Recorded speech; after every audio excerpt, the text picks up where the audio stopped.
పాత నిబంధనలో ఉన్న యెహోవా యెహోవా యెహోవా యెహోవా అని ఎన్నిసార్లు ఎన్ని చోట్లయితే చెప్పబడిందో ఆ యెహోవా ఎవరో కాదు, యేసుక్రీస్తు ప్రభుల వారు. అయితే పాత నిబంధన గ్రంథంలో అసలు తండ్రి, కొత్త నిబంధనలో ఉన్న తండ్రి గురించి ప్రస్తావనే పాత నిబంధనలో లేదట. పాత నిబంధనలో ఉన్న యెహోవా కొత్త నిబంధనలో ఉన్నటువంటి తండ్రి కాదు అని మాట్లాడుతాడు ఆయన. మరి ఎవరు పాత నిబంధనలో ఉన్నటువంటి యెహోవా ఎవరయ్యా అని చెప్పేసి నేను అడిగితే, పాత నిబంధనలో కనబడుతున్నటువంటి అనేక మార్లు ప్రత్యక్షమై ప్రవక్తలతోనూ రాజులతోనూ భక్తులతోనూ మాట్లాడినటువంటి ఆ యెహోవా ఎవరో కాదు, యేసుక్రీస్తు ప్రభుల వారే. అయితే కొత్త నిబంధనలో ఉన్నటువంటి తండ్రి అనే ఆయన కొత్త నిబంధనలో మాత్రమే ప్రత్యక్షమయ్యాడు. పాత నిబంధనలో ఈవెన్ ఇశ్రాయేలీలకు కూడా తండ్రి ఒక క్యారెక్టర్, తండ్రి అనే ఒక ఆయన ఉన్నాడు అనేటువంటి విషయం అసలు ఇశ్రాయేలీలకు ఎవరికి తెలియదట.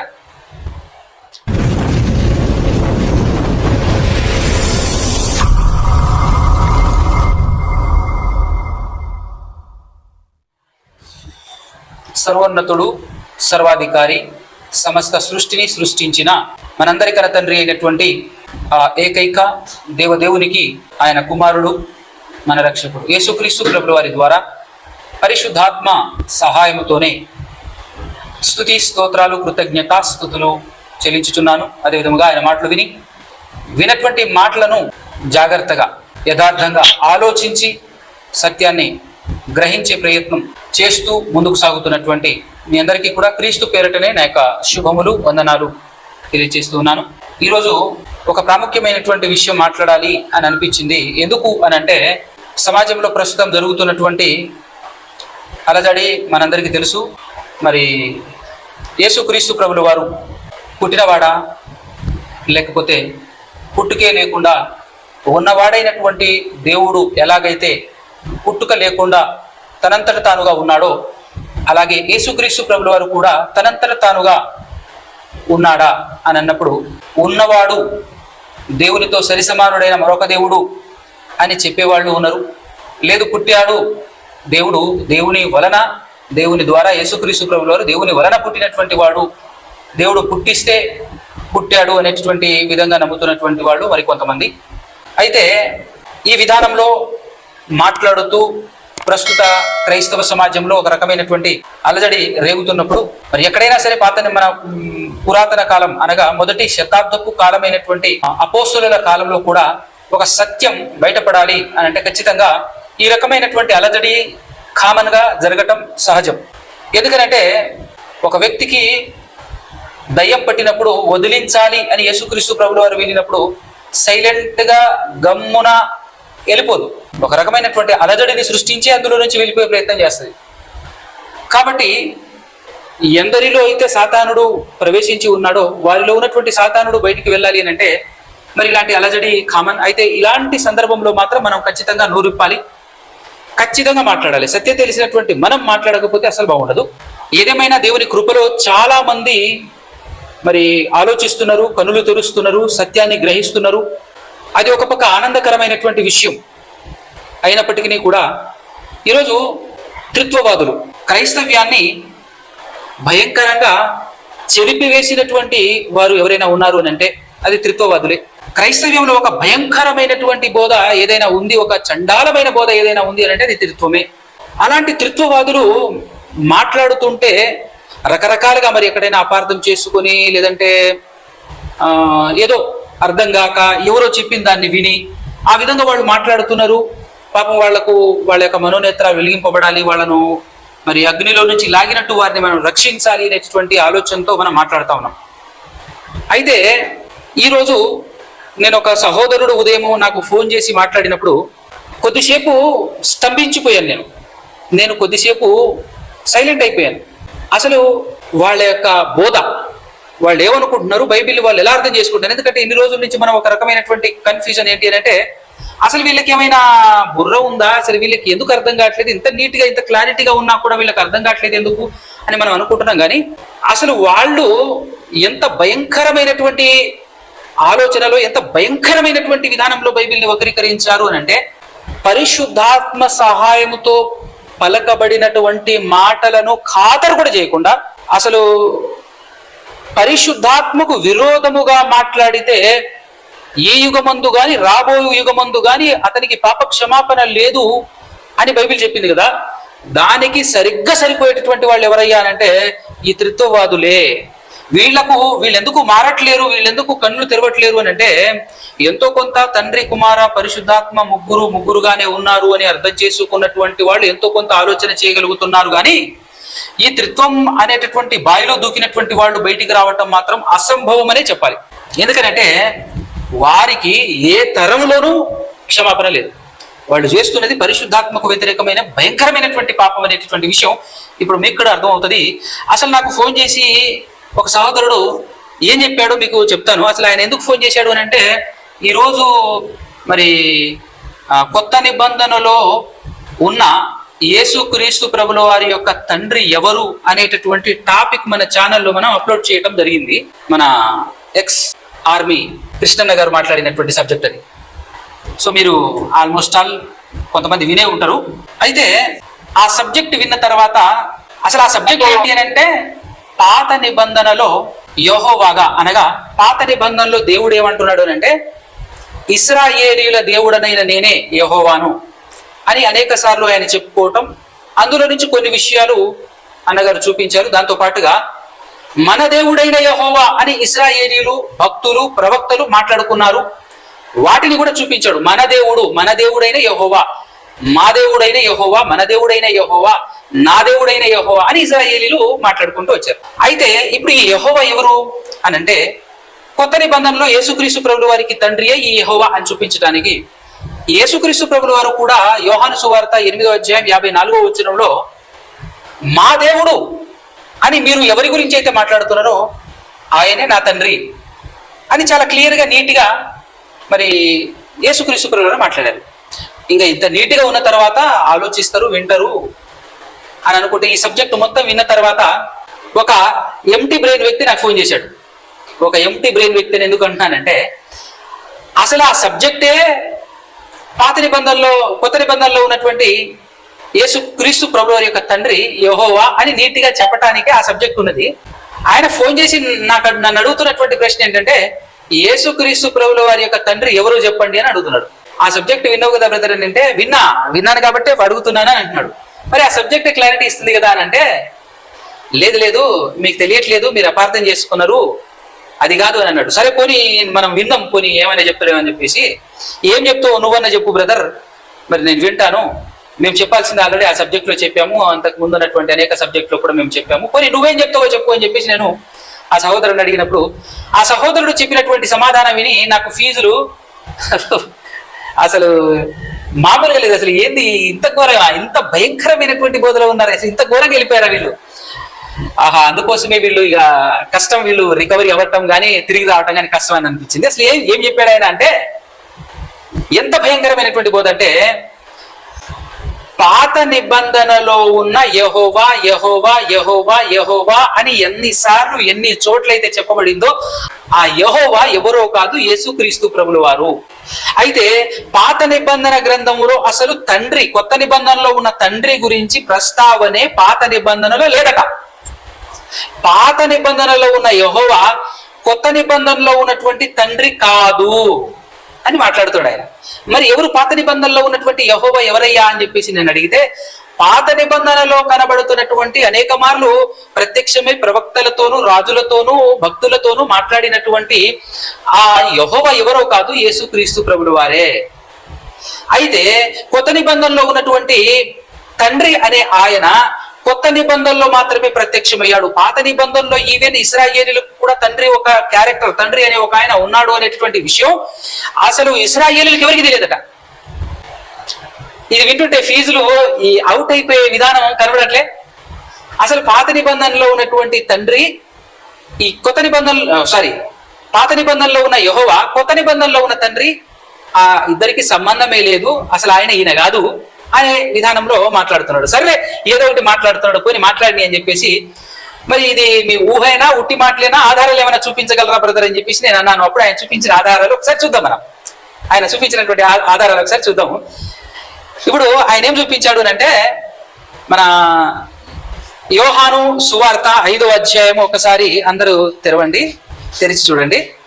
5వ అధ్యాయము 37వ వచనం, యోహాను సువార్త 5వ అధ్యాయం 37వ వచనం, యేసుక్రీస్తు ప్రభువు వారు మాట్లాడుతూ చెప్పినటువంటి మాట, మరియు నన్ను పంపిన తండ్రియే నన్ను గూర్చి సాక్ష్యం ఇచ్చుచున్నాడు, మీరు ఏ కాలమందైనను ఆయన స్వరము వినలేదు, ఆయన స్వరూపము చూడలేదు. అంటే అర్థం ఏంటి అంటే, ఈ కొత్త నిబంధనలో ప్రత్యక్షమవుతూ లేదా యేసుక్రీస్తు ప్రభుల వారు ప్రపంచానికి పరిచయం చేసినటువంటి తండ్రి ఎవరైతే ఉన్నారో ఆ తండ్రి యొక్క స్వరమును గాని స్వరూపమును గాని ఏ కాలమందైనను ఎవ్వరు కూడా వినలేదు, చూడలేదు అని మాట్లాడుతుంది ఎవరంటే యేసుక్రీస్తు ప్రభుల వారు. సో దీన్ని బట్టి మనకు అర్థం కావాలి, పాత నిబంధనలో ఉన్నటువంటి యెహోవా అనే ఆయన ఈ తండ్రి కాదు. ఆయన చెబుతున్నటువంటి మ్యాటర్ మీకు చెప్తున్నాను నేను, వినండి జాగ్రత్తగా. ఆయన వర్షన్ చెప్తున్నాను, ఆయన వర్షన్. సో పాత నిబంధనలో ఎక్కడ తండ్రిని చూడలేదు, తండ్రి యొక్క స్వరాన్ని వినలేదు అని యేసు ప్రభువే చెప్తున్నాడు. కాబట్టి పాత నిబంధనలో అనేక మంది యెహోవా అనే పేరట మోషే గారితో పాటు 70 మందికి తన స్వరాన్ని వినిపించటం, తన కంఠ స్వరాన్ని వినిపించటం, కొంతమందికి కనబడటం. ఈవెందో మన యాకోబు గారు కూడా యెహోవాతో పోట్లాడి, దేవునితో పోట్లాడి యెహోవాను చూచెను అనేటటువంటి కోణంలో మాట్లాడబడతా ఉంటది కదా. సో అక్కడ కనబడినటువంటి యెహోవాగా ఉన్నటువంటి క్యారెక్టర్ పాత నిబంధనలో కనబడింది. అక్కడక్కడ చూసిన వాళ్ళు ఉన్నారు, కనబడింది. అయితే ఈ తండ్రి అనే క్యారెక్టర్ ని మాత్రం ఎవ్వరూ చూడలేదు. తండ్రి అనే ఒక క్యారెక్టర్ స్పెషల్ గా ఉంది. అసలు ఆ తండ్రి అనే క్యారెక్టర్ ని భూలోకానికి వచ్చి పరిచయం చేసింది ఎవరయ్యా అనంటే యేసుక్రీస్తు ప్రభుల వారు. ఎలాగూ అనంటే ఒక్కసారి మత్తయి సువార్త 11వ అధ్యాయం చూడండి. 11వ అధ్యాయము మత్తయి సువార్త 26వ వచనం నుంచి. అవును తండ్రి అంటే యేసుక్రీస్తు ప్రభుల వారు మాట్లాడుతా ఉన్నాడు. అవును తండ్రి, ఇలాగు చేయటని దృష్టికి అనుకూలమైన సమస్తమును నా తండ్రి చేత నాకు అప్పగింపబడి ఉన్నది. తండ్రి గాక ఎవడునో కుమారుణ్ణి ఎరుగడు, కుమారుడు గాకను కుమారుడు ఎవరికి ఆయనను బయలుపరచను ఉద్దేశించునో వాడు గాకను మరి ఎవడునో తండ్రిని ఎరుగడు. అంటే కుమారుడికి మాత్రమే తండ్రి గురించి తెలుసు. ఇక ఇశ్రాయేలుకు గాని ప్రవక్తలకు గాని ఇంకెవరికి కూడా తండ్రి గురించి తెలియదు. తండ్రి గురించి ఎవరికి తెలుసు? కేవలం యేసుక్రీస్తుకు మాత్రమే తెలుసు. ఆ యేసుక్రీస్తు ప్రభువులు ఎవరికైతే ఉపదేశిస్తారో, తండ్రి గురించి ఎవరికైతే చెబుతాడో వారికి తప్ప ఇంకెవరికి తండ్రి గురించి తెలిసే అవకాశం లేదు. సో ఇప్పుడు యేసుక్రీస్తు ప్రభువుల వారి కొత్త నిబంధనకు వచ్చేసిన తర్వాత తండ్రి అన్నాడు, తండ్రి ఉన్నాడు అని చెప్పాడు. కాబట్టి యేసుక్రీస్తు ద్వారా మాత్రమే బయలుపరచబడినటువంటి క్యారెక్టర్ తండ్రి అనే క్యారెక్టర్. పాత నిబంధనలో అసలు తండ్రి అనే క్యారెక్టర్ లేదు, తండ్రి అనే ఆయన అసలు లేనేలేడు పాత నిబంధనలో. పాత నిబంధనలో యెహోవాగా ఉన్నది ఎవరు అని అడిగినప్పుడు ఆయన చెప్పినటువంటి ఆన్సర్ ఏంటి అంటే రిఫరెన్స్ చూపించి మీకా గ్రంథం తెరవండి ఒకసారి. 5వ అధ్యాయము 2వ వచనం. 5వ అధ్యాయము 2వ వచనం. బెత్లెహేము ఎఫ్రాతా, యూదా వారి కుటుంబములలో నీవు స్వల్ప గ్రామమైనను నా కొరకు ఇశ్రాయేలీయులను ఏలబోవువాడు నీలో నుండి వచ్చును. పురాతన కాలము మొదలుకొని శాశ్వత కాలము ఆయన ప్రత్యక్షమగుచుండెను. ఇక్కడ పురాతన కాలము మొదలుకొని శాశ్వత కాలము ఆయన ప్రత్యక్షమగుచుండెను అంటే ఎవరి గురించిది అని అన్నప్పుడు జనరల్ గా మనం ఏమంటాం, ఎవరి గురించి అని అంటే యేసుక్రీస్తు ప్రభుల వారి గురించి. కామన్ పాయింట్ మనం చెప్పే ఆన్సర్. సో ఇప్పుడు ఈ మాట ప్రకారంగా పురాతన కాలం అంటే ఆదాము మొదలుకొని అసలు మలాకి వరకు యెహోవా అనే పేరుతో, యెహోవా దూత అనే పేరుతో ప్రత్యక్షమైంది మొత్తం కూడా యేసుక్రీస్తు ప్రభుల వారినట. ఈ మాటను బట్టి మరి ఇదంతా వింటుంటే మీకు ఏమనిపిస్తుంది చెప్పండి? ఈ మాటను కూడా నేను అప్పటికి అంటే వచనం తెరిచి ఓపెన్ చేసి చదివి చెప్పకుండా మామూలుగా ఓరల్ గా మాట్లాడుకుంటూ వచనాలు చెప్పుకుంటూ చెప్తున్నాడు అనమాట. సో చాలా భయానకమైనటువంటి పరిస్థితిలో మీరున్నారు బ్రదర్. అసలు మామూలు డేంజర్ లో కూడా కాదు మీరు. మరి బయటికి వస్తారు, ఇందులో నుంచి బయటికి వచ్చి రక్షణ పొందుతారు అనేటువంటి ఆలోచన అయితే నాకు కనబడట్లేదు. ఎందుకంటే ఇప్పుడు ఈ లెక్కల ప్రకారంగా ఉంటే యేసుక్రీస్తు ప్రభుల వారిని దేవుని కుమారుడు అని పూర్ణ హృదయంతో నమ్మే పరిస్థితి లేదు. ఇప్పుడు ఈ విధంగా మాట్లాడేటటువంటి వాడు యేసుక్రీస్తు ప్రభుల వారిని మరి దేవుని కుమారుడు, పూర్ణ హృదయంతో యేసుక్రీస్తు దేవుని కుమారుడైన క్రీస్తు అని నమ్మే పరిస్థితి ఉంటుందా? ఒక్కసారి ఆలోచించండి. అలాంటి పరిస్థితి అసలు కనబడుతుందా? పరిశుద్ధాత్మ పూర్ణులైనటువంటి అపోస్తలులు ఏం చెప్పారంటే యేసుక్రీస్తుని దేవుని కుమారుడైన క్రీస్తుని నమ్మమని చెప్పారు. కానీ ఇప్పుడు ఈ వర్షంలో ఉన్నటువంటి వాళ్ళు నమ్మే పరిస్థితిలో ఉన్నారా, లేరు అనే విషయం మనకు అర్థమవుతుంది. అయితే ఒక్కసారి ఈ వచనం 5వ అధ్యాయం 2వ వచనం మళ్ళీ ఒకసారి ఆలోచన చేస్తే, మరి మాట్లాడుతుంది ఎవరు? బెత్లెహేం ఎఫ్రాతా, యూదావారి కుటుంబంలో నీవు స్వల్ప గ్రామమైన నా కొరకు ఇశ్రాయేలీయులను, నా కొరకు అంటే ఎవరి కొరకు? నా కొరకు అంటే ఎవరి కొరకు అనే ఆలోచన వీళ్ళకి రావద్దు. నా కొరకు ఇశ్రాయేలీయులను ఏలబోవువాడు నీలో నుండి వచ్చును అని అన్నాడు. నా కొరకు అంటే ఎవరి కొరకు? ఎవరు పరిపాలించాలి? ఇప్పుడు నా కొరకు ఇశ్రాయేలీయులను పరిపాలించేవాడు నీలో నుండి వస్తాడు. ఆ నీలో నుండి వచ్చేటటువంటి వాడు ఎవరు? యేసుక్రీస్తు ప్రభువు గారు. ఆ యేసుక్రీస్తు ప్రభువు గారు పురాతన కాలము మొదలుకొని శాశ్వత కాలం ఆయన ప్రత్యక్షమగుచూ ఉండెను. ఓకే, అయితే ఇక్కడ నా కొరకు అన్నది ఆయన ఎవరు అనేటటువంటి ప్రశ్న మరి వీళ్ళకు పుట్టదా? ఆలోచించరా? గుడ్డిగా వెళ్ళిపోతుంటారా అని అంటే, ఇప్పటి వరకు నేను అబ్జర్వ్ చేసినటువంటి పాయింట్ ఒకటి ఏంటంటే, ఈ త్రిత్వవాదులు ఎవరైతే ఉన్నారో చాలా మంది బడా పోటుగాళ్ళు లాంటి వాళ్ళు ఉన్నారు కదా. ఈ త్రిత్వవాదులు మీరు కూడా ఆల్మోస్ట్ చాలా అబ్జర్వ్ చేసే ఉంటారు. వీళ్ళు త్రిత్వం గురించి కానీ మామూలుగా థియాలజీ క్లాసెస్ కానీ ఏమి చెప్పినా కూడా రిఫరెన్స్ అనేటటువంటిది చెప్పకుండానే వాగుతూ ఉంటారు. రిఫరెన్స్ చెప్పకుండానే సునక వరిసినట్టు అరుస్తూ ఉంటారు. అక్కడ రిఫరెన్స్ ఇక్కడ రిఫరెన్స్ అని చెప్తారు. రిఫరెన్స్ పలానా అంటే పలానా అధ్యాయంలో ఇలా ఉంది, పలానా ఒకసారి తెరిచి చూస్తే కదా వేరియేషన్స్ అర్థమయ్యేది. ఇప్పుడు 5వ అధ్యాయం మీకా గ్రంథంలో ఉన్న 2వ వచనం ప్రకారంగా పురాతన కాలం మొదలుకొని శాశ్వత కాలం ఆయన ప్రత్యక్షముగుచూ ఉండేను అని అన్నప్పుడు అలా చెప్పేసి వెళ్ళిపోతుంటారు తప్ప ఒక్కసారి ఆ వచనం దగ్గరికి వెళ్ళి చదవండి అని చదివిస్తే చాలా పాయింట్లు దొరుకుతాయి కదా. ఇక్కడ క్లియర్ గా చదివితే శాశ్వత కాలం ప్రత్యక్షమవుతూ ఉండాలి అంటే ఇప్పుడు ప్రత్యక్షం అవుతున్నాడా అనేటటువంటి క్వశ్చన్ కూడా నేను వేయటం జరిగింది. మరి శాశ్వత కాలం ప్రత్యక్షం అవ్వాలి అని అంటే ఇప్పుడు కూడా ప్రత్యక్షం అవ్వాలి కదా. శాశ్వత కాలం అంటే మీనింగ్ ఏంటి అని చెప్పేసి అంటే దానికి మనోడు అట్లా కాదు ఇట్లా కాదు అని చెప్పేసి మాట్లాడుతున్నాడు. సో ఏదేమైనప్పటికీ వాళ్ళ వర్షన్ ఎలా ఉందో ఒక్కసారి ఆలోచన చేయండి. ఎంత భయంకరంగా ఉందో వాళ్ళ వర్షన్. అంటే పాత నిబంధన గ్రంథంలో అసలు తండ్రి అనే క్యారెక్టర్ లేదు. యెహోవా అని ఎక్కడెక్కడైతే చెప్పబడిందో ఆ యెహోవా అనేటటువంటి క్యారెక్టర్ మొత్తం ఎవరో కాదు, యేసుక్రీస్తు ప్రభువు వారు అని మాట్లాడుతున్నారు. నిజంగా వీళ్ళు బైబిల్ చదువుతారా? నాకు పెద్ద డౌట్ ఏంటంటే అసలు వీళ్ళు బైబిల్ చదువుతారా, లేకపోతే ఆడియో వింటారా?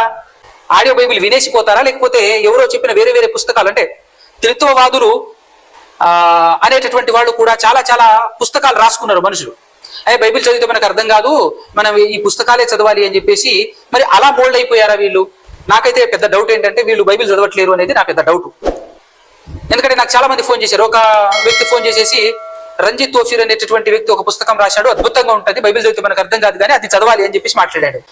అసలు ఏం మాట్లాడుతున్నావు బ్రదర్ నువ్వు అని చెప్పేసి నేనన్నాను. బైబిల్ కంటే గొప్పది ఆ పుస్తకం అని ఒక్క మాట చెప్పు నాకు, నేను ఆ పుస్తకం తెప్పించుకుంటా అన్న. అట్లని కాదు బ్రదర్. మరి గొప్పది కానప్పుడు ఆ పనికి మాలిన దాన్ని చదివి మాత్రం ఏం చేస్తాను నేను? అందరికంటే అన్నింటికంటే గొప్పదైన బైబిల్ నా చేతిలో ఉన్న తర్వాత వాడెవడో రాసినటువంటి పుస్తకాన్ని చదివే కర్మ నాకేం పట్టింది అని అన్న.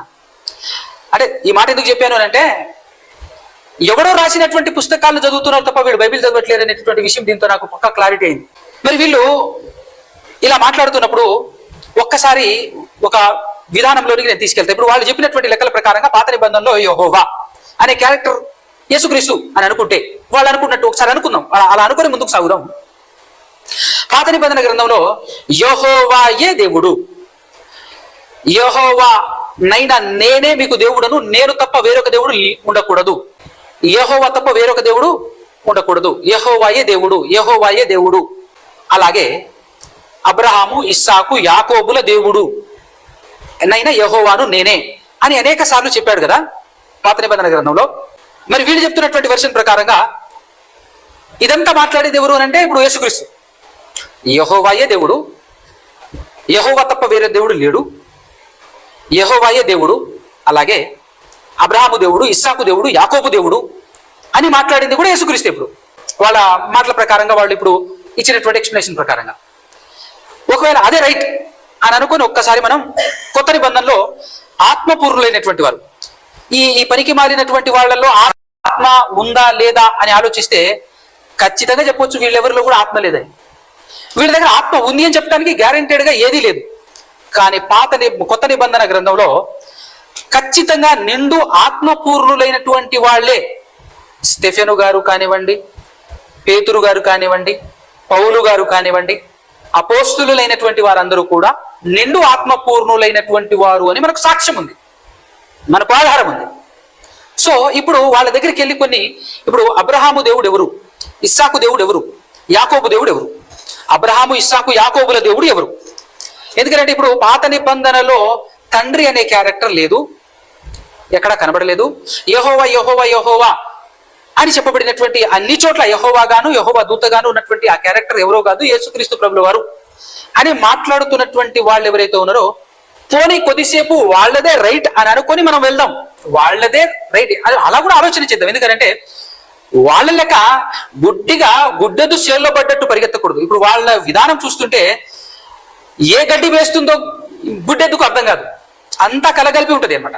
ఈ త్రిత్వవాదులందరూ కూడా చేసేటటువంటి పని ఏంటంటే క్లారిటీగా ఒక్కొక్కటి జాగ్రత్తగా ఆలోచించు అంటే ఆలోచించరు వాళ్ళు, గుడ్డెద్దు చేల్లబడ్డట్టే ఉంటుంది అనమాట. సో దీన్ని బట్టి మనకు ప్రస్ఫుటంగా అర్థమవుతుంది, గుడ్డెద్దైనా ఏమైనా ఆలోచిస్తుందేమో కానీ అంతకంటే భయంకరులు ఎవరయ్యా అంటే ఈ త్రిత్వవాదులు అనేటువంటి విషయం ఇప్పుడు మనకు అర్థమవుతుంది. ఇప్పుడు వాళ్ళ వర్షన్ రైటే అని అనుకుని ఇప్పుడు కొన్ని వచనాలు నేను చూపిస్తాను, చూద్దాం.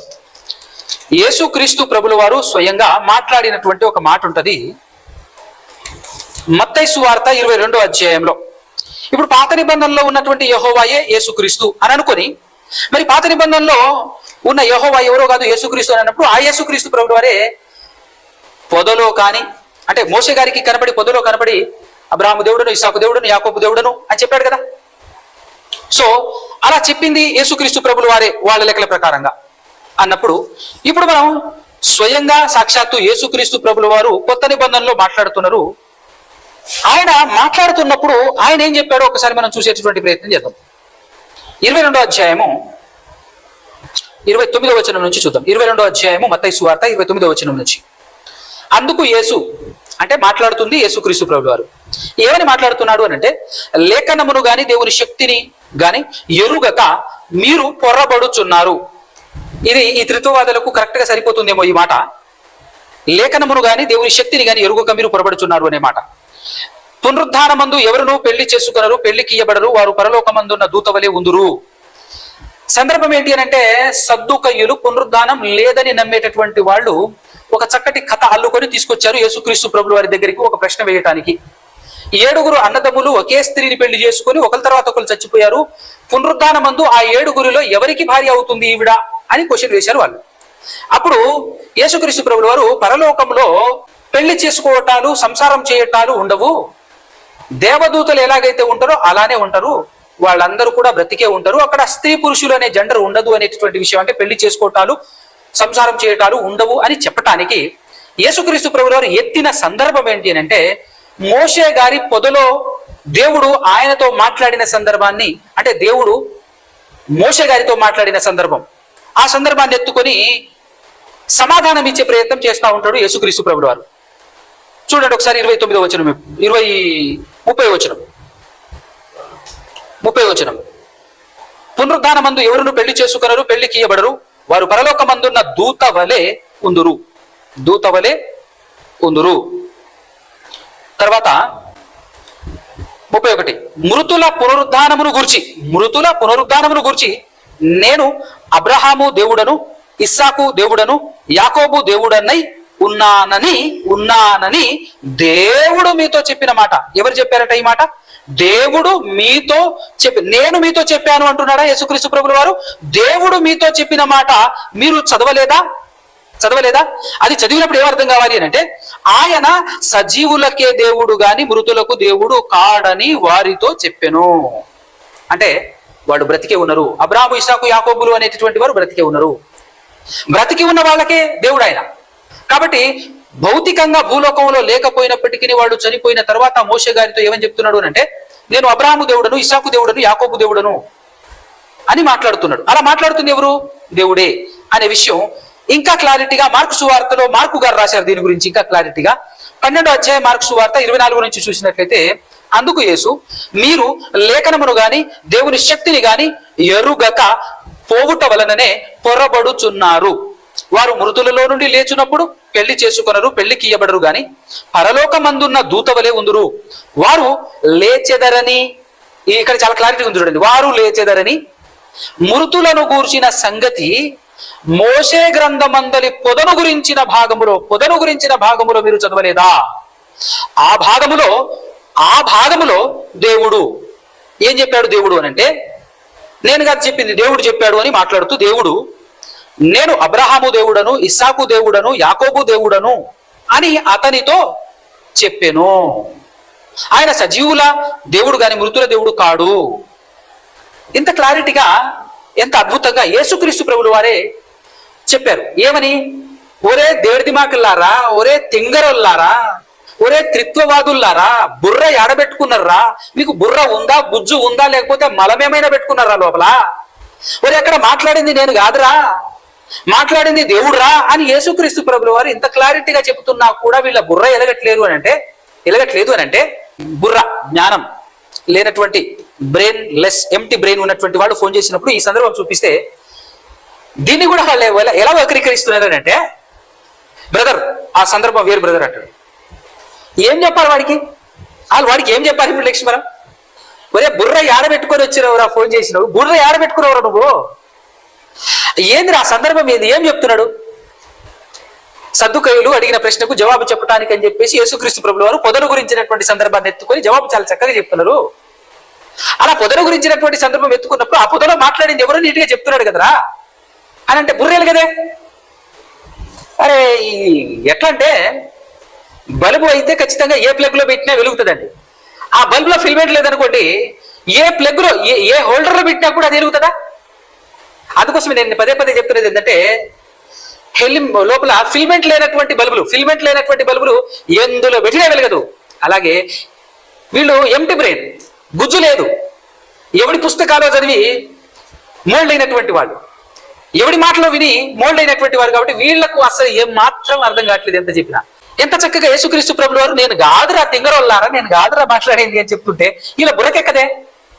ఇంకా ఇప్పుడు యేసుక్రీస్తు ప్రభుల వారు మాట్లాడారు, ఓకే, యేసుక్రీస్తు ప్రభుల వారు మాట్లాడినటువంటి మాటలకు వ్యతిరేకంగా నువ్వు మాట్లాడితే నీకు క్షమాపణ ఉందేమో కానీ బిడ్డా, పరిశుద్ధాత్మ ద్వారా పలకబడిన మాటలకు వ్యతిరేకంగా మాట్లాడితే నీకుంటది మామూలుగా ఉండదు అసలు. ఒకసారి అది కూడా చూపిస్తాను. ఈ అపోస్తుల కార్యములు 3వ అధ్యాయము,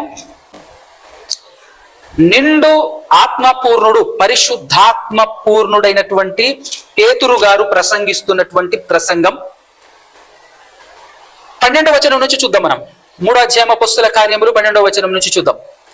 ఈ దిమాకు లేనటువంటి వాళ్ళే ఈ రోజు ఎవరైతే మాట్లాడుతున్నారో పాత నిబంధనలో ఉన్నటువంటి యెహోవా యేసుక్రీస్తు అని, ఇలాంటి వీళ్ళకైతే పరిశుద్ధాత్మ అస్సలు లేదు అనేది గ్యారంటీ. కానీ పేతురు గారికి పరిశుద్ధాత్మ పూర్ణుడైన వాడు పేతురు గారు, ఆయనకు నిండు పరిశుద్ధాత్మ ఉంది అని అయితే గ్యారంటీగా చెప్పొచ్చు కదా మనం. నిండు ఆత్మ కలిగినటువంటి వాడు అనేటటువంటి విషయం అయితే మనకు ఫుల్ గ్యారంటీ కదా. వాడు కూడా ఒప్పుకోవాల్సిందే, ఆ త్రిత్వవాది కూడా ఒప్పుకోవాల్సిందే. ఒప్పుకున్నప్పుడు పేతురు గారు మాట్లాడుతున్నాడు చూడండి ఒకసారి. అంటే పేతురు గారు మాట్లాడుతున్నారంటే ఆత్మ ద్వారా పేతురు గారు మాట్లాడుతున్నారు. సో ఇప్పుడు పరిశుద్ధాత్మ పేతురు ద్వారా మాట్లాడుతున్నటువంటి మాటలు చూద్దాం మనం.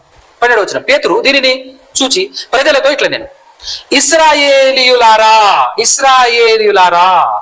మీరు వీని విషయమై ఎందుకు ఆశ్చర్యపడుచున్నారు? ఎవరి విషయమై అంటే, కుంటి వాడిని లేపారు కదా వాళ్ళు, దేవాలయం మెట్ల దగ్గర ఆడుకునేటటువంటి వాడిని. ఆయన లేచి చెంగున వాళ్ళతో పాటు తిరుగుతుంటే ఆయన చూసి ఆశ్చర్యపోతున్నారు అనమాట. సో ఆయన చూసి మీరు ఆశ్చర్యపడకండి. ఎందుకు ఆశ్చర్యపడుచున్నారు? మా సొంత శక్తి చేతనైనను భక్తి చేతనైనను నడవను వీరికి బలమిచ్చినట్లుగా మీరెందుకు మా తట్టు తేరి చూచుచున్నారు అని చెప్పి తర్వాత 13వ వచనం చూడండి ఎంత క్లారిటీ ఉందో. ఆత్మ, పరిశుద్ధాత్మ పేతురు ద్వారా మనతో చెప్తున్నటువంటి మాట. దీనికి వ్యతిరేకంగా కనుక మాట్లాడితే వాళ్లకు ఏ యుగంలోనూ క్షమాపణ లేదు.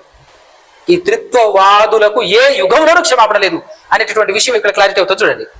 13వ వచనం, అబ్రహాము, ఇస్సాకు, యాకోబు అనువారి దేవుడు. ఇప్పుడు పాత నిబంధనలో అబ్రహాము దేవుడు, ఇస్సాకు దేవుడు, యాకోబు దేవుడు ఎవరు అని చెప్పేసి అంటారు ఈ దుండగులు, ఈ దుర్మార్గులు. ఎవరి గురించి మాట్లాడుతున్నారు అని అంటే ఆయన ఎవరో కాదు, యేసుక్రీస్తు అని మాట్లాడుతున్నారు. సరే అనుకుందాం నీకు లెక్కల ప్రకారంగా. నువ్వు అన్నట్టుగా ఇప్పుడు అబ్రహాము, ఇస్సాకు, యాకోబు అనువారి దేవుడు ఎవరు? యేసుక్రీస్తు అనుకుందాం. యేసుక్రీస్తు అనుకో, చదువు ఒకసారి. ఇప్పుడైనా నీ బుర్ర వెలుగుతుందేమో, నీ బల్బు వెలుగుతుందేమో. ఫిలిమెంట్ లేనప్పుడు ఏమో వెలుగుతుందిలే, ఫిలిమెంట్ లేకపోతే ఇంకేమో వెలుగుతుంది, వెలగదు. అనువారి దేవుడు అనగా మన పితరుల దేవుడు. ఎవరు పితరులు? అరే అబ్రహాము, ఇస్సాకు, యాకోబులు, మోసే, ఆ భక్తులందరూ కూడా, దావీదు గాని వాళ్ళందరూ. మన పితరుల దేవుడు తన సేవకుడైన యేసును మహిమపరిచి ఉన్నాడు అని అన్నాడు. మరి ఈ యేసు ఎవరు? ఈ యేసు ఎవరండి? ఆ పితరుల దేవుడు యేసుక్రీస్తు అనుకుంటే ఆ ఈ పితరుల దేవునికి సేవకుడు యేసట. మళ్ళీ ఇంకా ఈ యేసుడు ఎప్పుడైనా ఒప్పుకుంటారా? ఫిల్మెంట్ లేదు మీకని. ఈ త్రిత్వవాదులకు ఫిలమెంటే లేదు, బుర్రలో గుజ్జు లేదు అనేటటువంటి విషయం అర్థం కావాలా వద్దా? మాట్లాడుతుంది ఎవరు? పేతురు గారు. ఉట్టిగా మాట్లాడుతున్నాడా? ఆత్మపూర్ణుడే మాట్లాడుతున్నాడు. అంటే ఇప్పుడు పరిశుద్ధాత్మనే పేతురు ద్వారా మనతో మాట్లాడుతున్నటువంటి మాట. అబ్రహాము, ఇస్సాకు, యాకోబుల దేవుడు ఎవరు? కొత్త నిబంధనలో చెప్పబడిన తండ్రి. ఆయన పాత నిబంధనలో యెహోవాగా ఉన్నటువంటిది. ఆ యెహోవానే అబ్రహాం దేవుడు, ఇస్సాకు దేవుడు, యాకోబు దేవుడు. ఆ అబ్రహాము, ఇస్సాకు, యాకోబుల దేవునికి సేవకుడట యేసుక్రీస్తు ప్రభువారు. ఆ దేవునికి యేసుక్రీస్తు ప్రభువారు సేవకుడట. ఎవరు చెప్పారు? ఎవరు చెప్పారు? నేనా చెప్తుంది? పోనీ పేతురు గారా చెప్తున్నది? పేతురు గారి ద్వారా చెబుతున్నది ఎవరంటే పరిశుద్ధాత్మ. ఇప్పుడు పరిశుద్ధాత్మ ద్వారా పలకబడినటువంటి మాటలు లెక్క చేయరా? ఖాతరు చేయరా? నిత్యనాశనానికి పోయేటటువంటి వాళ్ళు ఖాతరు ఎందుకు చేస్తారు? ఎప్పటికీ క్షమాపణ లేనటువంటి వాళ్ళకి ఈ మాట ఎందుకు కౌంట్లో ఉంటుంది? ఈ మాటను ఎందుకు వాళ్ళు ఖాతరు చేస్తారు? ఎంత భయంకరులో చూసారా? ఎంత భయంకరులు వీళ్ళు. అబ్రహాము, ఇస్సాకు, యాకోబుల దేవుడు ఎవరో. ఇంకా చెప్పాలి అంటే కొంతమంది దుర్మార్గులు ముగ్గురు యెహోవాలు అని మాట్లాడేటటువంటి ఆ పనికి మాలిన దద్దములు అబ్రహాము ఎండవేళ ఉన్నప్పుడు ముగ్గురు వచ్చారు. అందులో ఒక ఆయన యెహోవా, ఆ యెహోవా ఎవరో కాదు యేసుక్రీస్తు అని మాట్లాడుతున్నారు. అలాగే అబ్రహాము గారిని ఆశీర్వదించారు కదా పాత నిబంధనలో, మనకు తెలుసు కదా. యెహోవా దూత ద్వారా ఆశీర్వదిస్తాడు. దేవుడు డైరెక్ట్ గా కాకుండా దూత ద్వారా ఆశీర్వదిస్తాడు. ఆ దూత ద్వారా ఆశీర్వదించినటువంటి విధానాన్ని వీళ్ళు అర్థం చేసుకోలేక, వీళ్ళకి అర్థం కాక దూత ఎక్కడైనా ఆశీర్వదిస్తుందా బ్రదర్? ఆ దూత రూపంలో ఉన్నది దేవుడు. ఆ దేవుడు ఎవరో కాదు యెహోవా. ఆ యెహోవా ఎవరో కాదు తండ్రి కాదు. ఆ యెహోవా ఎవరంటే యేసు ప్రభు అని మాట్లాడుతున్నారు ఈ దుర్మార్గులు, ఫిల్మెంట్ లేనటువంటి వాళ్ళు. సో ఒకవేళ అలానే అనుకుందాం కొద్దిసేపు, ఏమండి? అలానే అనుకుందాం, చూద్దాం. అలా అనుకుని చూద్దాం. ఇదే అపోస్తుల కార్యములు 24 నుంచి చూద్దాం. మరియు సమూయేలు మొదలుకొని అందరూ ప్రవక్తలు ప్రవచించిరో వారందరూ ఈ దినమును గూర్చి ప్రకటించిరి. 20వ వచనం. ఆ ప్రవక్తలకును ప్లస్ దేవుడు అబ్రహాముతో, అంటే ఆ ప్రవక్తలకును అబ్రహాముతో కూడా దేవుడు ఎవరు? దేవుడట. దేవుడు అబ్రహాముతో ఏమని చెప్పాడు? నీ సంతానమందు భూలోక వంశములన్నీయు ఆశీర్వదింపబడునని చెప్పింది ఎవరట? దేవుడట. ఎవరట? దేవుడట. ఈ దుర్మార్గులు ఏమంటున్నారు? ఈ గుజ్జులేని బ్యాచ్ ఏమంటుంది? ఈ బుర్రలేని బ్యాచ్ ఏమంటుంది అని అంటే అబ్రహామును ఆశీర్వదించింది యేసుక్రీస్తే. దూతగా యెహోవా అనే పేరుతో, యెహోవా దూత అనే పేరుతో ప్రత్యక్షమై అక్కడ అబ్రహామును ఆశీర్వదించింది ఎవరో కాదు యేసు ప్రభు అని అంటున్నారు కదా ఈ దుర్మార్గులు. ఎందుకు వీళ్ళను పదే పదే దుర్మార్గులు, గుజ్జు లేని వాళ్ళు, బుర్రలేని వారని ఎందుకుంటున్నానంటే సాక్షాత్తు పరిశుద్ధాత్మ పూర్ణులై పలికినటువంటి మాటల్ని చదవకుండా, ఖాతరు చేయకుండా, మీ బుర్రకు తోచినట్టు, మీ మనసుకు తోచినట్టు మాట్లాడుతున్నప్పుడు మరి అనరా? కొత్త నిబంధనలో సర్వసత్యం అంటారు దీన్ని ఏమంటారంటే యేసుక్రీస్తు ప్రభుల వారు సువార్త 4 సువార్తల్లో తను చెప్పాల్సినంత మటుకు చెప్పాడు. చెప్పిన తర్వాత నాలోనివే తీసుకొని మీకు సర్వసత్యంలోనికి నడిపిస్తాడు. పరిశుద్ధాత్మ వచ్చినప్పుడు, దేవుని ఆత్మ పరిశుద్ధాత్మ వచ్చినప్పుడు మిమ్మల్ని సర్వసత్యంలోనికి నడిపిస్తారు అని చెప్పాడు. ఆ పరిశుద్ధాత్మ వచ్చిన తర్వాత అపోస్తులందరినీ ప్రేరేపించి అపోస్తలుల ద్వారా సర్వసత్యాన్ని బయలుపరిచింది.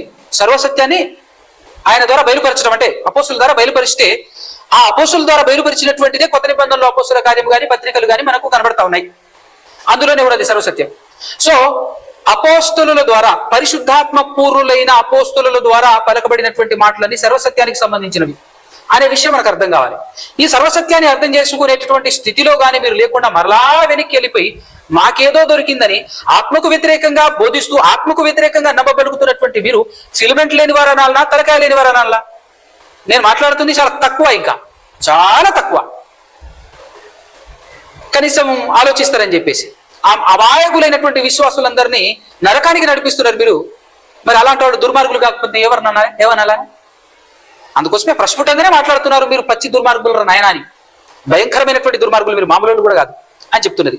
చూడొకసారి ఇప్పుడు ఇక్కడ 20వ వచనంలో ఆ ప్రవక్తలకును దేవుడు అబ్రహాముతో ఏమని మాట్లాడుతున్నాడు? అబ్రహాముతో ఏం చెప్పాడట? నీ సంతానమందు భూలోక వంశముల నీవు ఆశీర్వదింపబడనని చెప్పింది ఎవరట? దేవుడు. యేసుప్రభు కాదు, దేవుడు చెప్పి మీ పితరులతో చేసిన నిబంధనకును మీరు అంటే ఎవరు? ఇశ్రాయేలీయులు మీరు వారసులై ఉన్నారు అని చెప్పాడు. వారసులై ఉన్నారు. తర్వాత 26వ వచనం, దేవుడు తన సేవకుని పుట్టించి, అంటే ఎవరి సేవకుడు? ఇక్కడికి వచ్చాడు యేసుక్రీస్తు. సేవకుడు అనేటువంటి విధానంలో యేసుక్రీస్తు. మరి ముందు నుంచి ఆ సేవకుడిని పుట్టించింది ఎవరు? ఆ సేవకుడు అంటే ఇప్పుడు ఇక్కడ ఎవరు?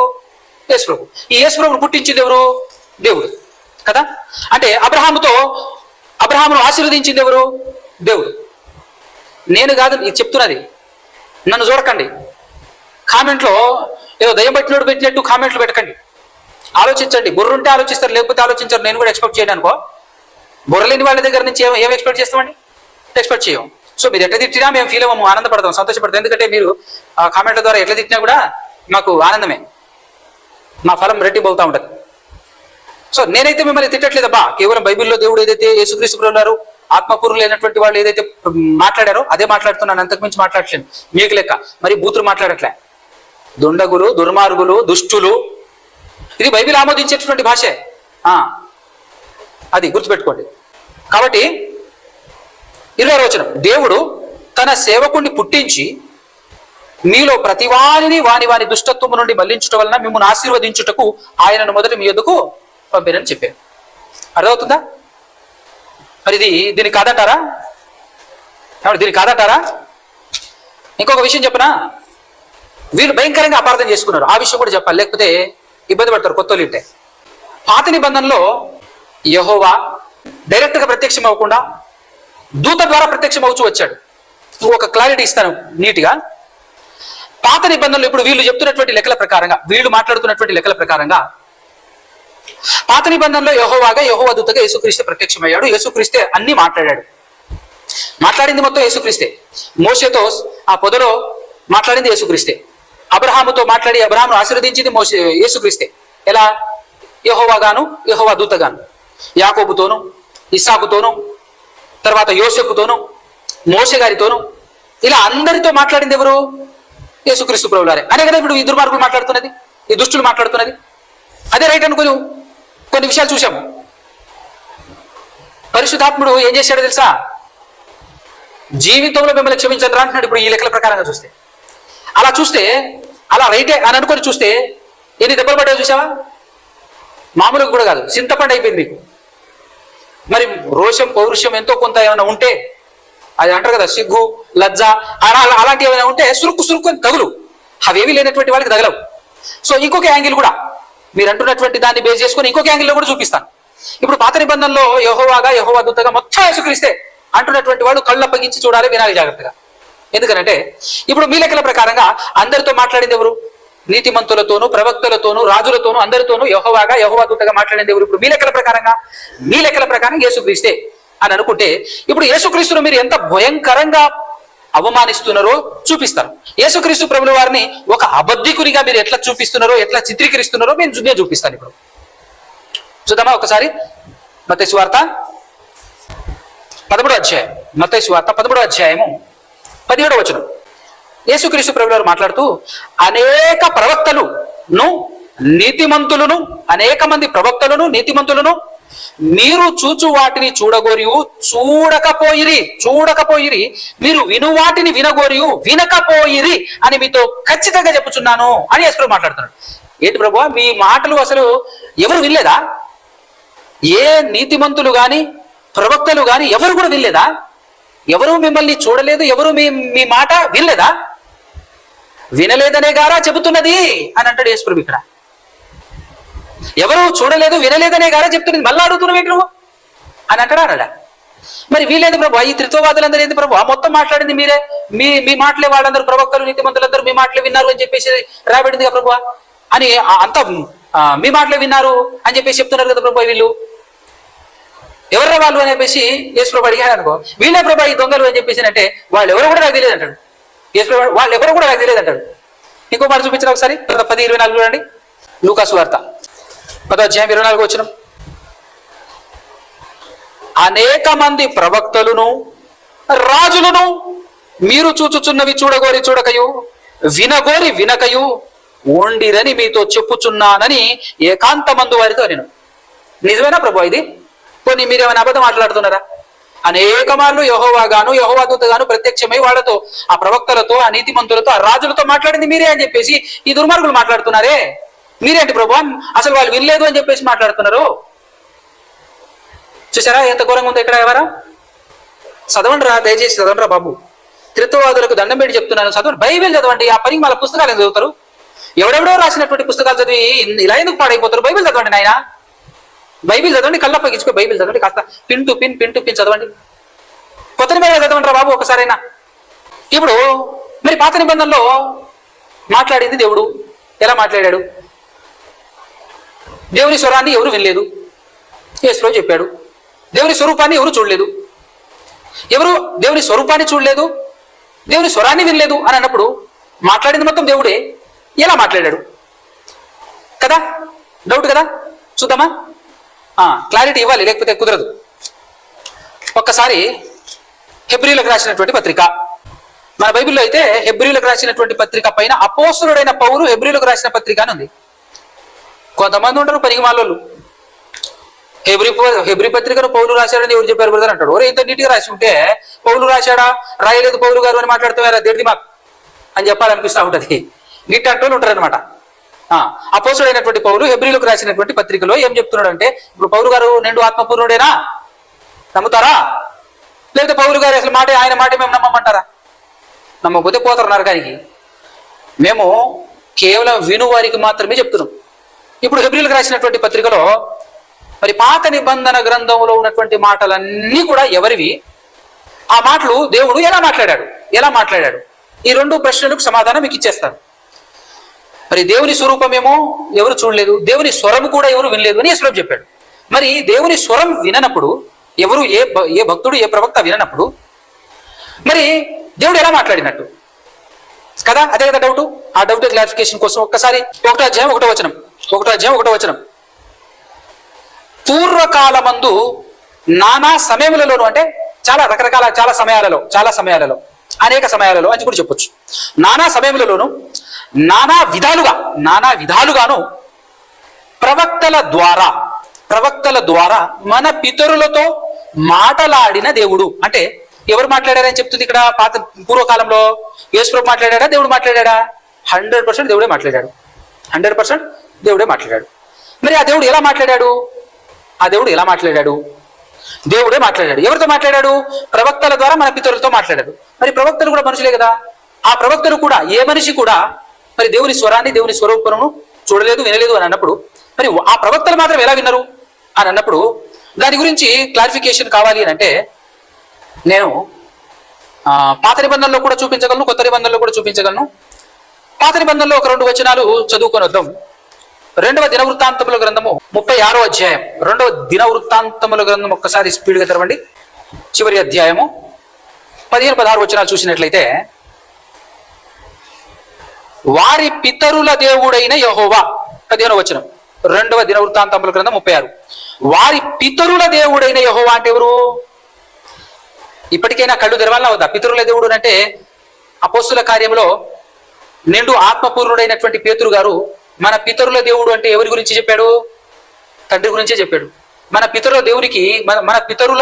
దేవునికి యేసుక్రీస్తు ప్రభువారు సేవకుడు అని చెప్పాడా లేదా? 3:13లో అపోస్తుల కార్యంలో. కాబట్టి కొంచెం జ్ఞాపకం ఉంచుకొని వినండి. వారి పితరుల దేవుడైన యెహోవా అంటే కొత్త నిబంధనలో ఉన్న తండ్రియే. వారి పితరుల దేవుడైన యెహోవా తన జనుల యందును తన నివాస స్థలమందును కటాక్షము గలవాడై వారి యొద్దకు పితరుల యొద్దకు తన దూతల ద్వారా వర్తమానము పంపుచూ వచ్చానట. ఎవరి ద్వారా? తన దూతల ద్వారా వర్తమానము పంపుచూ వచ్చాను అని మాట్లాడుతున్నాడు చూడు. అంటే దేవదూతల ద్వారా వర్తమానం పంపిస్తూ వచ్చాడు అనే విషయం మనకు క్లారిటీ అవుతుంది. ఇప్పుడు కొత్త నిబంధనలో అదే హెబ్రీ పత్రికలో 2వ అధ్యాయం చూడండి ఒకసారి. 2వ అధ్యాయం చూడండి, అద్భుతమైనటువంటి మాట. 2వ అధ్యాయము 1-2 వచనాలు చూడండి జాగ్రత్తగా. కావున మనము, హెబ్రీ పత్రిక 2వ అధ్యాయం 1-2 వచనాలు. కావున మనము వినిన సంగతులను, అంటే పాత నిబంధనలో ఉన్నటువంటి సంగతులు విన్నాము కదా, ఆ వినిన సంగతులను విడిచిపెట్టి కొట్టుకొని పోకుండానట్లు వాటి యందు మరి విశేష జాగ్రత్త కలిగి ఉండవలెను. ఎందుకనగా 2వ వచనంలో, ఎందుకనగా దేవదూతల ద్వారా పలకబడిన వాక్యము అన్నాడండి. ఎలా పలకబడిందట? దేవదూతల ద్వారా పలకబడిన వాక్యము. దేని గురించి మాట్లాడుతున్నాడు? పాత నిబంధన గురించి మాట్లాడుతున్నాడు. అంటే పాత నిబంధనలో ఉన్నటువంటి వాక్యం అంతా కూడా దేవుని వాక్యమే. కానీ ఆ దేవుని వాక్యము ఎలా పలకబడింది చెప్తున్నాడా లేదా? ఆత్మపూర్ణుడైనటువంటి పౌలు గారు చెప్తున్నాడా లేదా? దేవదూతల ద్వారా పలకబడింది అని చెప్తున్నారు. ఓ త్రిత్వవాదులారా, కాస్త కళ్ళు తెరవండి నాయన, బుర్రలు పెద్దవి చేసుకొని వినండి, చదవండి బైబిలు. దేవదూతల ద్వారా పలుకబడిన వాక్యము స్థిరపరచబడి ఉన్నది అంటున్నాడు. స్థిరపరచబడి ఉన్నందున అంటే పాత నిబంధన ఆల్రెడీ స్థిరపరచబడి ఉంది, కొత్త నిబంధన స్థిరపరచబడలేదు. ఈ మాట మాట్లాడేటప్పటికి ఇప్పుడైతే కొత్త నిబంధన కూడా స్థిరపరచబడి ఉంది. కానీ ఈ మాట మాట్లాడుతున్నప్పుడు, ఇది రాస్తూ ఉన్నప్పుడు పాత నిబంధన స్థిరపరచబడి ఉంది. ఆ పాత నిబంధన మొత్తం కూడా, పాత నిబంధనలో ఉన్న వాక్యం మొత్తం కూడా దేవుని వాక్యమే. అయితే ఆ దేవుని మాటలు ఎలా పలకబడ్డాయని చెప్తుంది ఇక్కడ చెప్పబడుతుంది. ఆత్మ సహాయంతో దూతల ద్వారా పలకబడిన వాక్యము స్థిరపరచబడినందున ప్రతి అతిక్రమమును అవిధేయతయు న్యాయమైన ప్రతిఫలము పొంది ఉండగా ఇంత గొప్ప రక్షణను మనం నిర్లక్ష్యము చేసిన ఎడల ఎలా తప్పించుకుంటాం? పాత నిబంధనలో ఉన్న వాళ్ళే తప్పించుకోలేకపోయారు. దేవదూతల ద్వారా పలకబడినటువంటి మాటల్ని ఖాతరు చేయనందుకు వాళ్ళే తప్పించుకోలేకపోయారు. అలాంటప్పుడు ఈ కొత్త నిబంధనలో ఎవరి ద్వారా పలికాడు దేవుడు? అదే హెబ్రీ పత్రిక 1:2 చెప్పాడు చూడు. 1వ అధ్యాయము 2వ వచనం ఏం చెప్పాడు? 1లో మళ్ళీ 1ని చూద్దాం. పూర్వకాలమందు నానా సమయములలోను నానా విధములుగాను ప్రవక్తల ద్వారా మన పితరులతో మాట్లాడిన దేవుడు. మన పితరులతో పాతకాలంలో ఎలా మాట్లాడాడు? దూతల ద్వారా ప్రవక్తలు చెప్తే ప్రవక్తలు పితరులకు చెప్పారు. అంటే దేవుడు ఎలా మాట్లాడాడు? దూతల ద్వారా మాట్లాడాడు. అందుకోసమే పొదలో కనబడింది ఎవరు? పొదలో కనబడింది దూత, కానీ మాట్లాడింది దేవుడు. దూత ద్వారా దేవుడు పలికాడు అనే విషయం చాలా క్లియర్ గా, ప్రస్ఫుటంగా, నిండు ఆత్మపూర్ణుడైనటువంటి స్టెఫెను గారు మాట్లాడతాడు 7వ అధ్యాయం అపోస్తలుల కార్యంలో. మీరు చదవరుగా, మీకు అలవాటు లేదా? మీరు పరిగమాల పుస్తకాలు చదువుతారు. ఎవడో పరిగమాలోడు రాసినటువంటి పుస్తకాలను చదివి బైబిల్ని పక్కన పెడతారు, బైబిల్ని అపార్థం చేస్తారు. మీ జీవితాలకు ఒకసారైనా బైబిల్ కొత్త నిబంధన చదివితేగా పాత నిబంధనను ఎలా అర్థం చేసుకోవాలో, ఏ విధంగా అర్థం చేసుకోవాలో అపోస్తలుల కార్యం 7వ అధ్యాయము, 10వ అధ్యాయము, ఆ తర్వాత 17వ అధ్యాయం, ఈ కొన్ని విధానాలు 10, 11 అధ్యాయాలు, అలాగే 12వ అధ్యాయం చదివితే అబ్బా అద్భుతంగా పాత నిబంధనను అర్థం చేసుకునే పద్ధతిని ప్రవేశపెట్టి రాయటం జరిగింది. అద్భుతంగా ఉంటది. స్టెఫెన్ గారు మాట్లాడుతుంటాడు, పొదలో కనబడింది దేవదూత, వినబడింది దేవుడు అని అంటాడు. వినబడింది దేవుని వాక్యం, కానీ కనబడింది మాత్రం దేవదూత అంటాడు. ఇంకా బుర్రేలు కాకపోతే ఎందుకురా మీరు బతకటం అనిపిస్తుంది నాకు. ఇంకా మీకు బుర్రేలు కాకపోతే ఇంకెందుకు దండగా అనవసరంగా క్రైస్తవులు అండి? ఎంతమంది నరకానికి పట్టుకుపోతారు? ఒక్కడే రా నాయన, యెహోవా ఒక్కడే. యేసుక్రీస్తు ఆ యెహోవాకు కుమారుడు, యెహోవా వలన పుట్టాడు రా నాయన. ఉన్నది చెప్పకుండా మీ మతం మీదే, మీ ఆవేదన మీ సోది మీకే. ఆత్మపూర్ణులైనటువంటి వాళ్ళు చెప్పారా బాబు నీట్గా.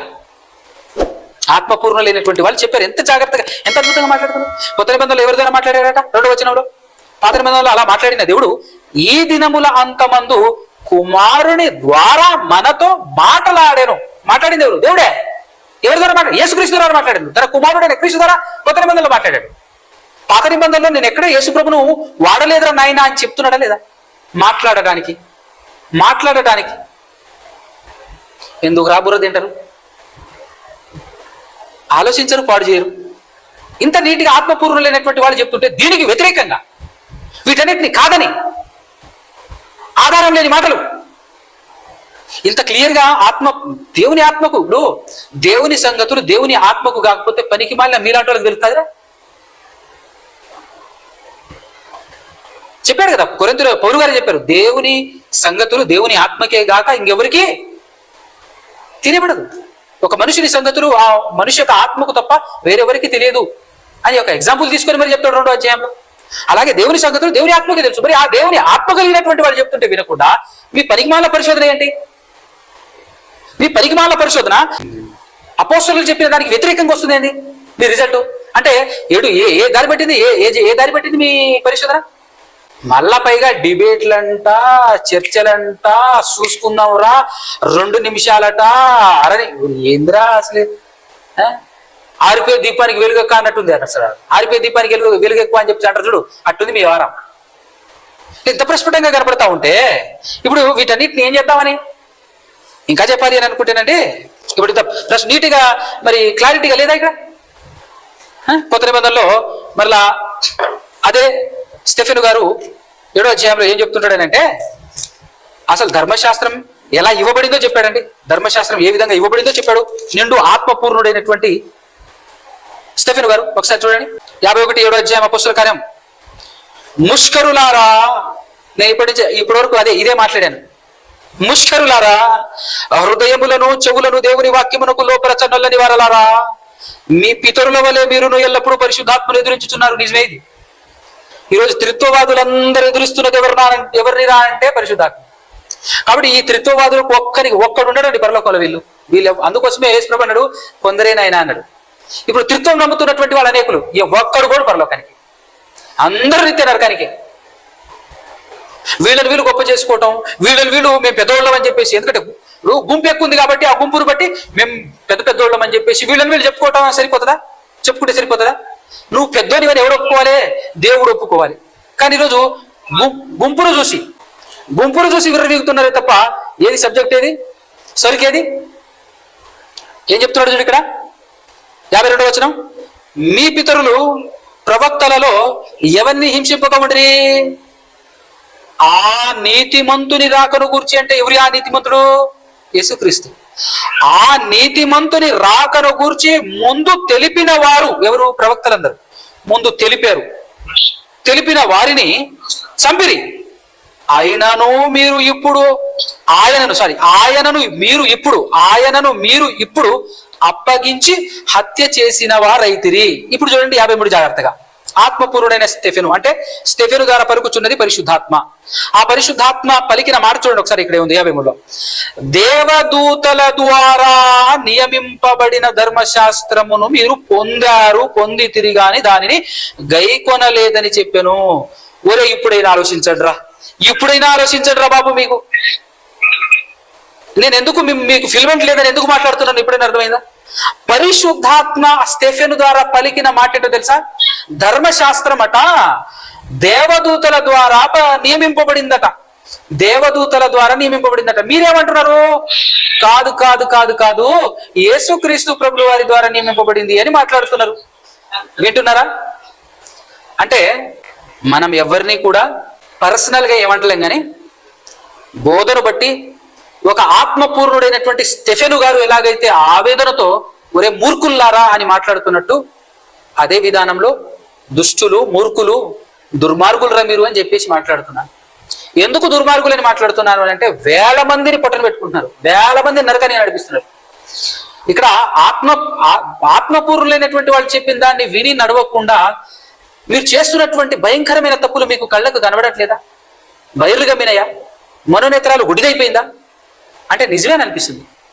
ఆత్మపూర్ణుడైన స్టెఫెను ఏం చెప్పారు? దేవదూతల ద్వారా ధర్మశాస్త్రం ఇవ్వబడింది అంటే లేదు ధర్మశాస్త్రం ఇచ్చింది యేసు ప్రభువు అని మాట్లాడుతున్నారు. మీరు ఏమనాలి మిమ్మల్ని ఇప్పుడు?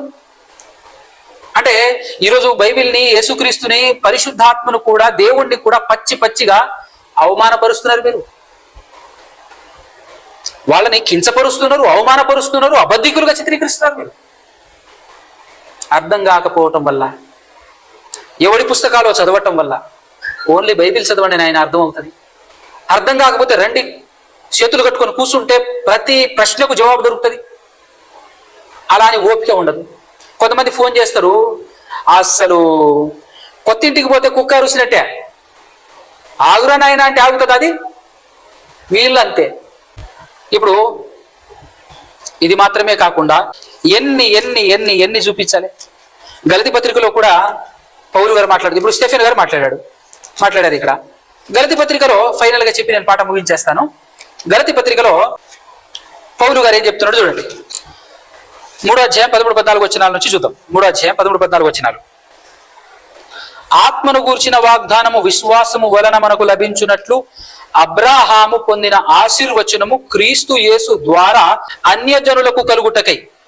అబ్రాహాము గారు పొందినటువంటి ఆశీర్వాదము ఏంటిది అని అంటే, అది క్రీస్తు ద్వారా అన్యజనులకు కలుగుటకై. క్రీస్తు మన కోసము శాపమై మరణను ధర్మశాస్త్రం యొక్క శాపము నుండి విమోచించెను. ఇందును గూర్చి మ్రాను మీద వేలాడిన ప్రతివాడును శాపగ్రస్తుడు అని వ్రాయబడి ఉన్నది. సహోదరులారా, మనుష్య రీతిగా మాట్లాడుచున్నాను. మనుష్యుడు చేసిన ఓడంబడిక అయినను స్థిరపరచబడిన తరువాత ఎవడును దాన్ని కొట్టివేయడు, దానితో మరేమియో కలుపడు.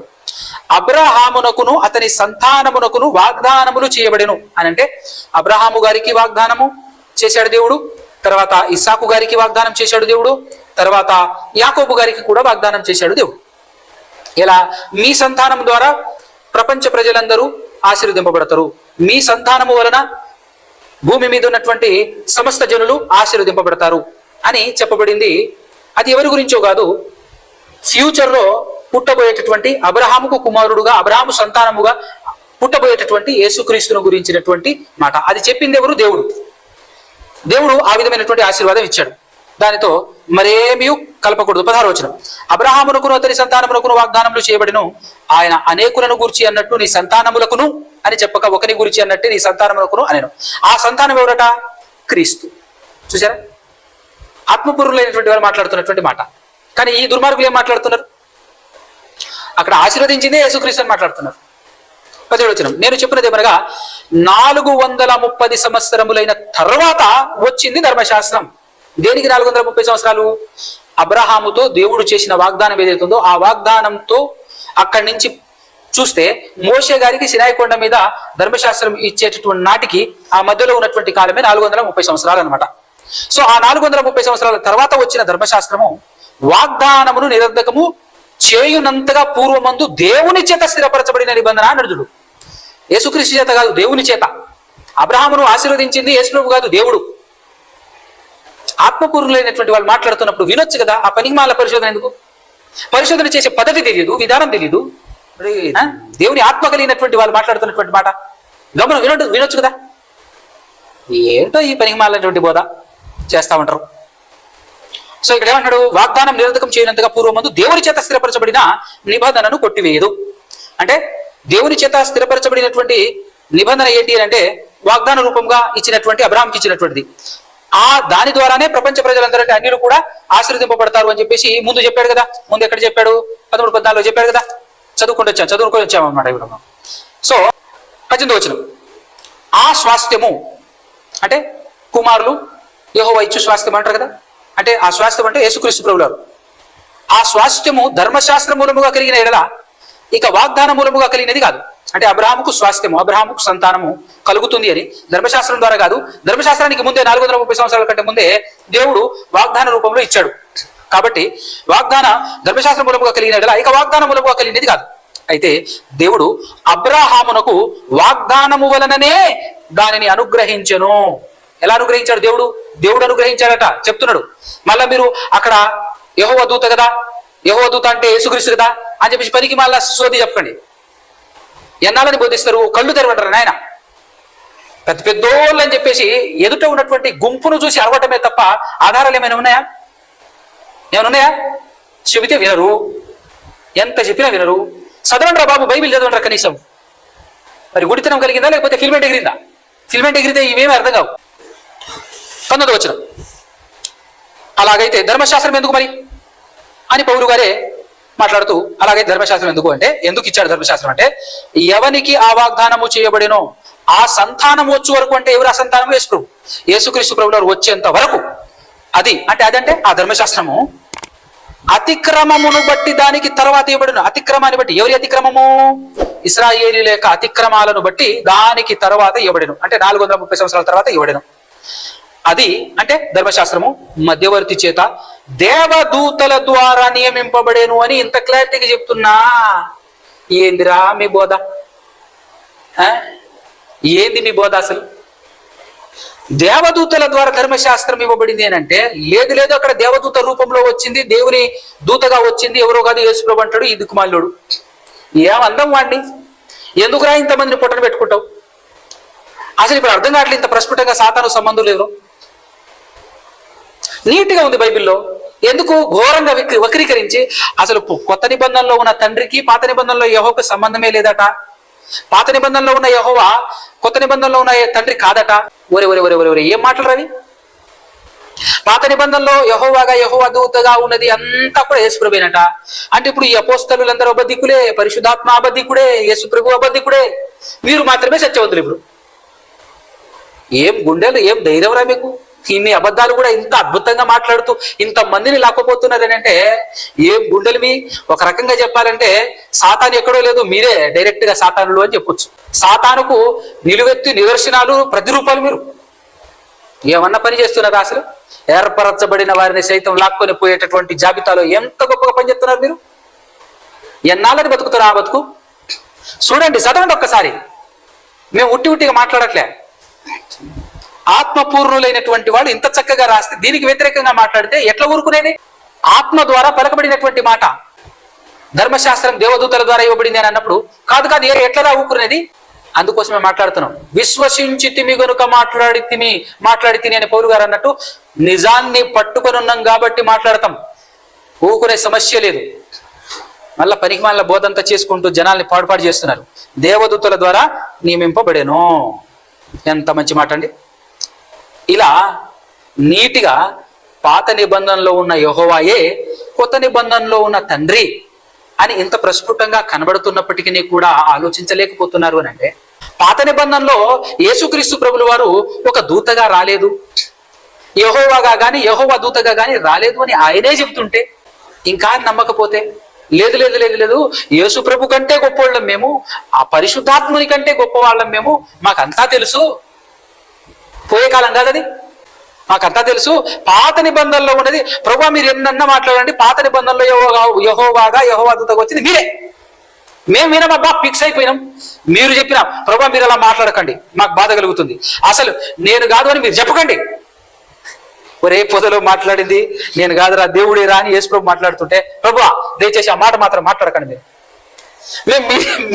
మీరేని మేము ఫిక్స్ అయిపోయినాం, మళ్ళీ మీరు నేను కాదని చెప్పేసి చెప్పకండి అని చెప్పేసి అన్నట్టు ఉంది ఎవరా అంతా.